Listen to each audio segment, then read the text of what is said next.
महत्वपूर्ण खबर बिहार से आ रही है कि शिक्षकों की बहाली शुरू होने वाली है। तो शिक्षक बहाली को लेकर एक बार फिर से नोटिफिकेशन जारी कर दिया गया है और शिक्षक बहाली को लेकर अभी से ही हलचलें तेज हो गई हैं।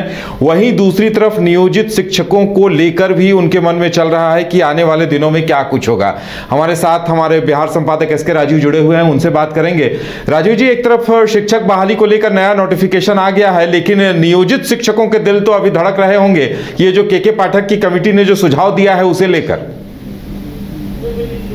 नहीं, देखिए, के पाठक के विषय में कहा जाता है कि बड़े वो साइको टाइप के अधिकारी हैं, जो उनका मन होता है वही वो निर्णय लेते हैं। और आप देखे होंगे कि के पाठक के आदेश के खिलाफ जो है वो के पाठक के खिलाफ इवन की जो बिहार के जो कई एमएलसी हैं उसमें तमाम दल के एमएलसी थे, वो लोग राजभवन तक उन्होंने मार्च किया था, राज्यपाल से जाकर के शिकायतें की थी। लेकिन के पाठक चूंकि नीतीश कुमार के काफ़ी दुर्लभ अधिकारियों में से माने जाते हैं, यही वजह है कि वो इतने मजबूत अधिकारी हैं कि चंद्रशेखर जो पिछली सरकार में शिक्षा मंत्री थे, उन्होंने उनके आदेश तक को के पाठक ने निरस्त कर दिया था, जबकि मंत्री का आदेश जो है कोई भी प्रिंसिपल सेक्रेटरी निरस्त नहीं कर सकता, वो सिर्फ मुख्यमंत्री के पास पावर होता है। और के पाठक इतने पावरफुल अभी भी हैं कि उन्होंने चंद्रशेखर के जो डीओ का जो उन्होंने ट्रांसफर किया था उस ट्रांसफर को रोक दिया था।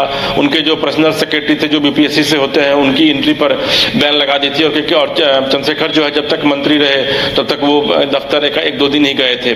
तो के पाठक कई निर्णय ऐसे भी लेते हैं जिस निर्णय का फायदा जो है वो कहीं ना कहीं से आम जनता को होता है। तो कोई भी जो प्रदेश का मुखिया होता है वो निश्चित तौर पर यह चाहता है कि उसके प्रदेश में जो है जो जनता है उनके जो सरोकार जिससे मुद्दों से जुड़े हुए हैं, अगर वो उन मुद्दों पर कोई अधिकारी बड़ा निर्णय लेता है तो उसको वो सपोर्ट करते हैं। यही वजह है कि के पाठक के शिक्षा से जुड़े कई आदेश को नीतीश कुमार ने सपोर्ट भी किया।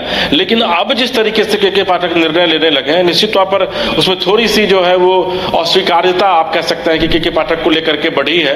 हालांकि जो हमारे सोर्सेज हैं वो बता रहे हैं कि आज सम्राट चौधरी जो डिप्टी सीएम है, आज उन्होंने विधिवत नीतीश कुमार से इस मुद्दे को लेकर के बातचीत भी की है कि 3 टर्म परीक्षा आपको देना होगा, अगर आप परीक्षा में फेल कर जाते हैं तो आपकी सेवा जो है वो समाप्त कर दी जाएगी। तो नियोजित शिक्षकों की संख्या बहुत ज्यादा है उदय, लगभग 2.25-2.5 लाख नियोजित शिक्षक हैं। 2.5 लाख का मतलब है कि लगभग 5 से 10 लाख का करीब जो वोट बैंक है वो सीधे तौर पर शिक्षक के साथ है। 10 लाख वोट बैंक का मतलब होता है 10 विधानसभा।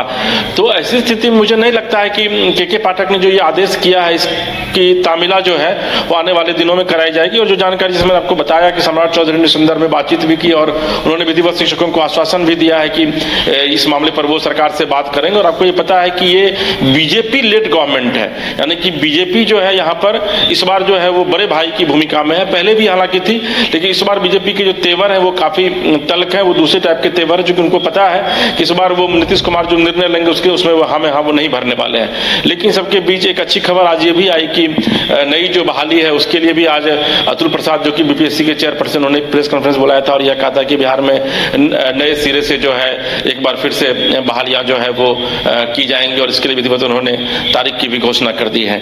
जी उदय जी।